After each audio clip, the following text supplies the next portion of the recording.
Good evening, Dr. Zakir Naik. This is Mary. I'm a Christian and a banker by profession. My question for you is based on your statement that nowhere in the Bible it's mentioned that Jesus Christ is the Son of God. And based on my knowledge and understanding of Bible, I have picked up two verses to quote, and I would like only your clarification in the light of Islam. The first one is Matthew chapter 3, verse number 17. And lo, a voice from heaven saying, "This is my beloved Son, in whom I am well pleased." The second is John chapter 3, verse number 16. For God so loved the world that he gave his only begotten Son. So whosoever shall believe in him shall not die but have everlasting life. That's right. You don't have to tell him this verse, is enough. He'll tell you this one again. He'll tell you the whole line. Sister, just to correct your statement, you made a question saying that I said that nowhere in the Bible it says that Jesus is Son of God. I never said that nowhere in the Bible is it mentioned that Jesus is Son of God. I said there is not a single unequivocal statement in the complete Bible. There is not a single unambiguous statement in the complete Bible where Jesus Christ, peace be upon him, himself says that I am God, or where he says worship me. I never said the Bible does not say Jesus is Son of God. What I said, there is not a single unambiguous statement, not a single unequivocal statement in the complete Bible where Jesus Christ, peace be upon him, himself says that I am God, or where he says worship me. If you point out any such two statements, I'm ready to accept Christianity. If your question assumes that Son of God means Jesus is God, very well I'll reply to your question. Many Christians think that just by the statement Son of God means Jesus is God. Sister, do you know in the Bible, Adam is son of God, Ephraim is son of God, Israel is son of God. God has got sons by the tons in the Bible. That means you haven't read your Bible, sister. So do you mean to say all of them are gods? Is Adam God? Is Ephraim God? Is Israel God? No. Son of God, sister, is a statement used if you read Romans chapter number 8, verse number 14. All those that are led by the Spirit of God, they are sons of God. Means if you follow the commandment of God, if I follow the commandment of God, I am a son of God. In this way, undoubtedly, Jesus Christ, peace be upon him, verily is the most beloved Son of God. Meaning, he is following the commandment of God. I have got no problem at all. If you say Son of God means persons who follow the commandments of God, like it's mentioned in Romans, all those who are led by the Spirit of God, they are sons of God. If I follow the commandment of God, you follow the commandment of God, we are called children of God. Very innocent statement, no problem. So as far as your Matthew is concerned, 3:17 I have clarified. Now coming to your second quotation of Gospel of John chapter 3 verse number 16. But what the Christian missionaries say, no, Brother Zakir, Jesus Christ, peace be upon him, is not a normal son. He is the begotten Son of God. And they quote Gospel of John, chapter number 3, verse number 16. For God so loved the world that he gave his only begotten Son. Whosoever believeth in him shall not die, but have everlasting life. Sister, simple question. What is the meaning of the word begotten? He has given it. No, what is the meaning of begotten? He has given his Son to the people. No, sister. Begotten doesn't mean he's given his son. You know English, I know English. Your English is, mashallah, very good. Begotten doesn't mean he's given his son. If I say you have begotten a son. Sorry to interrupt. Don't give metaphorical meaning. English I'm not a scholar. You're not a scholar, but your English is very good. I'm a layman person. And but sister, your English is very... If I say you have begotten a son, what does it mean? That means you have had sexual relationship with your husband and you begot a son. Begetting is a function of lower animals of sex. How can I attribute this function to Almighty God? Who did God have sex with? Who? That's the reason the scholars of Christianity, if you read the Revised Standard Edition, Revised Standard Version of the Bible, revised by 32 scholars, Christian scholars of the highest eminence, backed by 50 different corporate denominations, they say this word begotten in Gospel of John, chapter number 3, verse number 16, is an interpolation, is a fabrication, is a concoction, and they're thrown out of the Bible. So if you read the Bible, If you read the Revised Standard Version, it is the bestseller in the world. Revised Standard Version, revised by not Muslims, not Hindus, 32 Christian scholars of the highest eminence, backed by 50 different corporate denominations. They say this word begotten is not present in the original manuscript of Gospel of John chapter 3 verse 16. What they say, it's an interpolation, it's a fabrication, it's a concoction, it's an adulteration. So Jesus is just like a son. Like Adam was son of God, Ephraim was son of God, Israel was son of God. He's a prophet of God. So I've got no problem in accepting that verily Jesus Christ, peace be upon him, was a prophet and a messenger of God, but he was not God. Hope that answers the question, sister. So now, sister. Thank you very much, Dr. Sister, Zakir. can we reverse the role now? Yes, I definitely. said I was ready to accept Christianity if you proved Jesus was God. Would you accept Islam now? Would you agree that Jesus is the prophet of God? I have still a few more things to clarify. You're most welcome, sister. Why do Muslims refrain from the statement, Son of God? Why? Yes. If I answer the question, will you accept Islam?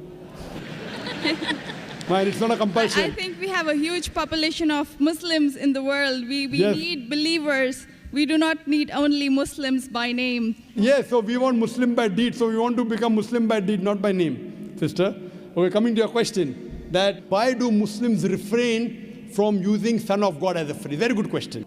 And that's the reason, sister, if you read the Quran has got 99 attributes to Allah subhanahu wa ta'ala. Ar-Rahman, Ar-Rahim, Al-Hakim, most gracious, most merciful, most wise. But Allah subhanahu wa ta'ala in his last and final revelation, if there's something like Old Testament and New Testament, Quran is the last testament. In his last testament, he has not used the word Ab. In Arabic, Ab means father. Why? He has used the more difficult word Rab. Rab is more difficult to pronounce than Ab, which means the Lord, the cherisher, the sustainer. He has used Rab as attribute but not Ab. Why? Because in the previous revelation which were changed, Bible is the changed form of the Injil. People have misunderstood the meaning of Son of God. They started thinking to be begotten son. For example, if I tell, young son, beta tumne acha sawal pucha. Son, you have asked a very good question. If a son asked a question of the age of 10, son, you have asked a very good question. But if I say, you begotten son, you have asked a very good question, he may punch me. He will not say, oh, Zakir is elderly, he may punch me. That means I'm abusing his mother. If I say, my begotten son, he'll get angry. I'm insinuating that I had sex with his mother. So son is innocent word. Begotten son is not innocent. Same way, the son is a very good word, but people started misunderstanding. So to remove this confusion, that's the reason the Quran does not use the word father as attribute to Almighty God. Otherwise, it's a good word. So same way, we refrain from using Son of God because people start thinking that he's God. No Christian ever comes and tells me Adam is son of God, Ephraim is son of God. Why? Bible says Israel is son of God. Why don't you come and tell me? Because they are programmed. No Christian has come and told me that the Bible says Ephraim is son of God. No, why? Because they are programmed to believe that Jesus Christ is Almighty God. He never said he's Almighty God. And I told you earlier, in my earlier answer, he never claimed divinity. That means you're insulting Almighty God. That means you're insulting Jesus Christ, peace be upon him. That's what I say. If Christian means a person who follows the teachings of Jesus Christ, peace be upon him, we Muslims are more Christian than the Christians themselves. You know why? Because if you read the Bible, Jesus Christ, peace be upon him, it's mentioned in the Gospel of John, he was circumcised on the 8th day. We Muslims are circumcised, Christians are circumcised. Jesus Christ, peace be upon him, said that you have to follow each and every law of the Bible, each and every commandment. Gospel of Matthew chapter 5, verse number 17 to 20. If you break one law or jittle from the commandment, you shall not enter the kingdom of heaven. If you go to the Old Testament, clearly says in the book of Leviticus, chapter number 11, verse number 7 to 8. In the book of Deuteronomy, chapter number 14, verse number 8. In the book of Isaiah, chapter 65, verse number 2 to 5, that you shall not have pork. Muslims don't have pork, but Christians have pork. So if Christian means a person who follows the teachings of Jesus Christ, peace be upon him, we Muslims are more Christian than the Christians themselves. The Bible says in the book of Ephesians, chapter number 5, verse number 18, that thou shalt not have wine. It's mentioned in the book of Proverbs, chapter number 20, verse number 1. Wine is a mocker. You should not have wine. Muslims don't have alcohol, but the Christians have alcohol. Further, if you analyze, there are various references I can give you. So if Christian means one who follows the teachings of Jesus Christ, peace be upon him, I say that I am more Christian than the Christian themselves. If you become a Muslim, you are a more better practicing Christian than the so-called namesake Christians. Yes, sister. Can I ask something? Sure, yeah. all right. You're most welcome, sister. I would not like to cross-question or criticize your statement. Sister, you're most welcome to cross-question me. You're most welcome to criticize me. I love it. Unless a person doesn't cross-examine. See, suppose I want to prove something. If I say this is the best, I want to check it out whether it's best or not. That's right. Because a logical person, so please, sister, cross-examine me, criticize me, attack me. Once you're convinced, then you accept it. Yes, sister, go ahead. I will definitely not intend to do something like this. The object of questioning more is to know more so that I know what I follow is right. That's all. Thank you very much. Sister can ask any question, no problem. You're most welcome. Whether your intention is very good, but I went to the extent of saying even your intention is bad, no problem. But your intention is very good, sister. So you can ask any questions and you don't have to accept Islam. No one can force you. Quran says, La ikraha fid din. There's no compulsion in religion. Truth stands out clear from error. So don't think that if I answer a question, you have to accept. On the day of judgment, only give the evidence that I gave you the answer. Yes, sister. Any questions? Thank you very much. Yes, sister. You said that we Muslims are better Christians than the actual Christians.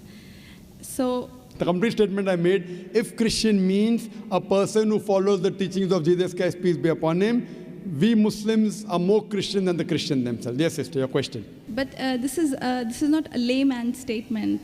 Do not have a specialized knowledge of Islam and as well as Christianity. And you can ask the doctors of divinity whether I'm saying is right or wrong. Yes, sister. Thank you very much, Dr. Naik. So what is the question then? That was my question, that why did you mention that we Muslims are better Christians than the actual Christians? When I said that, why did I say that? I think this is beyond my thinking, that why would a Muslim call himself a Christian? No, correct. Why? Because we love Jesus Christ, peace be upon him. We love him more than you. We love him, we respect him, we revere him, but we don't worship him. The reason I said this because I love Jesus Christ, peace be upon him. I respect him, I revere him, but I don't worship him. Because he never told me to worship him. If he would have told me to worship him, I would have worshipped him. So that's the reason I say, if Christian means a person who follows the teachings of Jesus Christ, peace be upon him, I'm more Christian than the Christian themselves.